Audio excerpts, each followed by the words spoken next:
नमस्कार, मी शुभांगी आणि खूप खूप स्वागत तुमचं आपल्या शुभांगी ब्लॉगमध्ये. तर हे बघा, इथे नवनाथांचा मंत्र चालू आहे आणि नवनाथांना छान नैवेद्य वगैरे झालेला आहे. तर आज माझ्याकडे आहे नवनाथाची पोथी समाप्ती. तर मी काय काय स्वयंपाक केला, जेवायला कोण कोण आलं, हे या व्हिडिओमध्ये दाखवलेलं आहे. स्वयंपाकाची संपूर्ण रेसिपी तर नाही दाखवायला जमली, पण जेवढं जमेल तेवढं मी दाखवलं आहे. चला तर मग व्हिडिओ शेवटपर्यंत नक्की बघा आणि बघा तर मी कशा प्रकारे केली नवनाथाची पोथी समाप्ती. तर इथे मी नवनाथ पोथी समाप्तीचा स्वयंपाक काढण्यासाठी हे बघा सगळ्या भाज्या निवडून घेतल्या आहे. इथे डांगर चिरून ठेवलं आहे. इथे ह्या घेवड्याच्या शेंगा स्वच्छ निवडून ठेवल्या आहे. इथे कारलं कापून ठेवलेलं आहे. इथे काही कोथिंबीर थोडी जाड चिरली, काही बारीक चिरली, मिरच्या कापून ठेवल्या आहे. ह्या मिरच्या स्वच्छ धुवून ठेवल्या आहे. लसूण निवडून ठेवलेलं आहे. आणि हे बघा इकडे मेथीची भाजी पण मी निवडून ठेवलेली आहे. सगळी तयारी करून ठेवली. आता मी इथे स्वयंपाकाला सुरुवात करते. आणि इथे उडदाची डाळ, सफेद उडदाची डाळ मी भिजत टाकली आहे. नवनाथाच्या पोथी समाप्तीला तुम्ही बाकीचा स्वयंपाक करा, नाही तर नका करू. पण उडदाच्या डाळीचे वडे, वरण भात आणि मेथीची भाजी पोळी हा स्वयंपाक मात्र आवर्जून करावा लागतो. तर उडदाच्या डाळीचे वडे नवनाथांना हे खूप प्रिय आहे. ते 9व्या अध्यायामध्ये पण सांगितलेलं आहे नवनाथाच्या. तर उडदाच्या डाळीचे वडे करण्यासाठी इथे मी डाळ भिजत टाकलेली आहे. तर इथे मी कुकरमध्ये भात शिजत टाकलेला आहे. साधारणतः आहे ना 3 पावशेर तांदळाचा 750 ग्राम तांदळाचा भात शिजत टाकला आहे मी. मदर चॉईस तांदूळ आहे ना, ती फार फुगतात, त्याच्यामुळे ना तेवढा भरपूर वाटला मला. इथे भात शिजत टाकला आहे.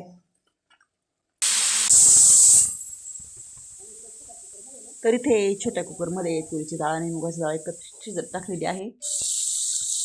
आणि इकडे डांगराची भाजी शिजत टाकली. तुरी शिजली, आता अर्धी शिजली. आता कोथिंबीर टाकते मी डांगराच्या भाजीमध्ये. डांगराची भाजी शिजल्यावर नंतर मग वरतून कोथिंबीर टाकत असते. मस्त दिसते बघा.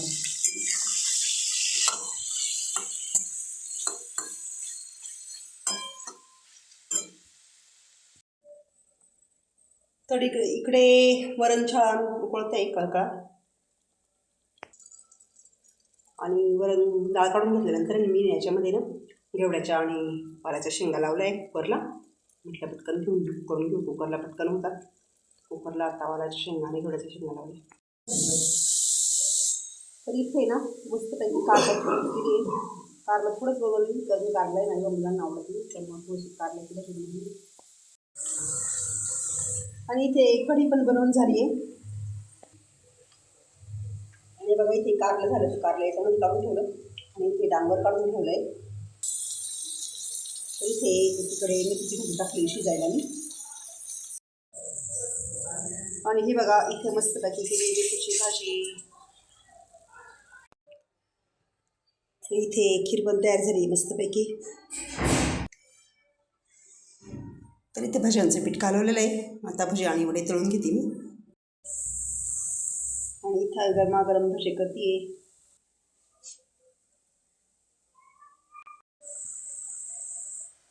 आणि आता इथे मस्त गरमागरम वडे करते.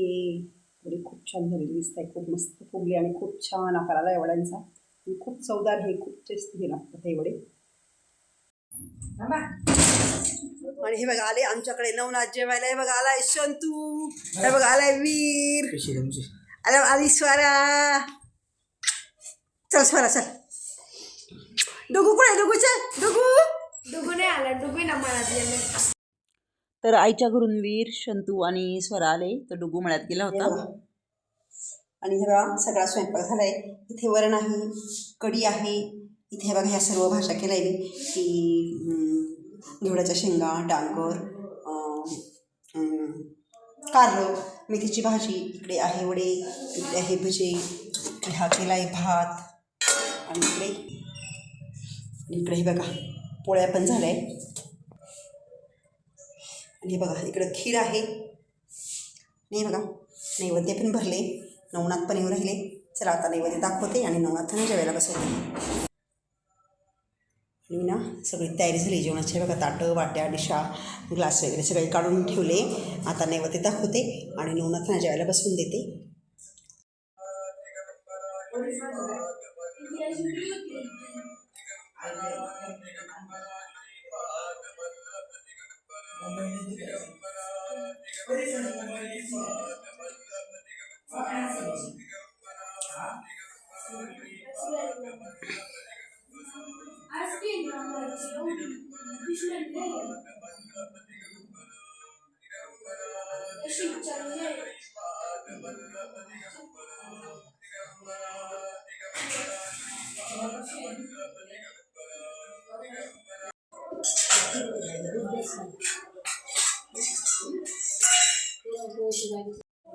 चालतं ठीक आहे.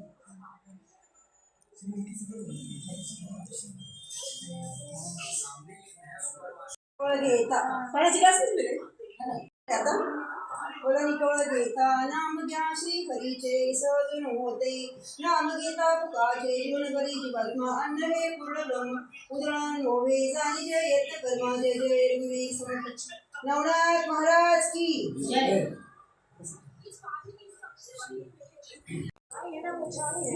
आणि सर्व जेवण वगैरे वाढून झालंय व्यवस्थित. हे बघा नाथांच्या गळ्यात माळा घातल्या, मस्त हा कपाळी गंध लावला आणि त्यांना मस्त केळी दिली आणि मस्त सगळं जेवण तयार झाले.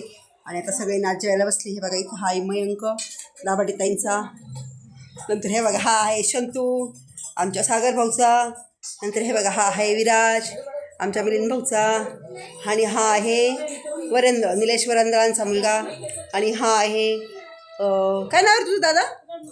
हां प्रणव वैद्यताईंचा मुलगा आहे हा. आणि इथे हे बघा आरू आणि आरोही आहे बसलेले दोघं. आणि इथे हे बघा हा संकल्प आहे. संकल्प जेव बेटा जेवण कर. म्हणजे बघा इथे ना हा वीर आणि वीरची मम्मी आली आहे, कारण वीर काही जेवत नाही, मग वीरची मम्मी त्याच्या जोडीला आलेली आहे. आणि हे बघा इथे हा आहे, तुझं नाव काय? विराज. विराज आडनाव काय तुझं? विराज. हां हे बघा हा निलेश भाऊ वरेंद्रांचा मुलगा. आणि हे बघा इथे आहे आमची ईश्वरी. चला आता सगळेजण छान छान जेवण करा.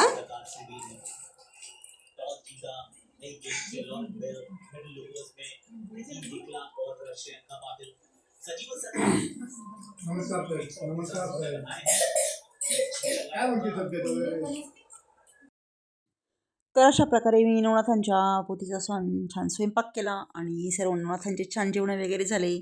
आम्ही पण नंतर जेवणं केले. तर हो, नवनाथाच्या पोथीची पारायण करायचा मी नवस बोलली होती. आणि तो नवस मी बोलली होती, माझा भाऊ सागर ज्यावेळेस निवडणुकीला उभा राहिला होता त्यावेळेस तो निवडून यावा म्हणून मी नवस बोलली होती. आता कसं तो तर बिचारा निवडून येणारच होता, पण आपली भावना असते ना, आपण आपल्या माणसांसाठी आपल्याला काही अडीअडचणी आल्या तर आपण देवाकडेच धाव घेणार.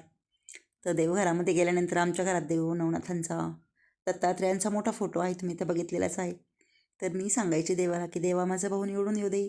माझा भाऊ निवडून आल्यानंतर मी नवनाथाचं पारायण करेन, 9 मुलं जेव घालं. त्याप्रमाणे मी हे पारायण केलं आणि छान त्याची सांगता वगैरे केली. तर अशा प्रकारे मी नवनाथांचं पारायण करून स्वयंपाक करून 9 मुलांना बोलवलं आणि जेव घातलं.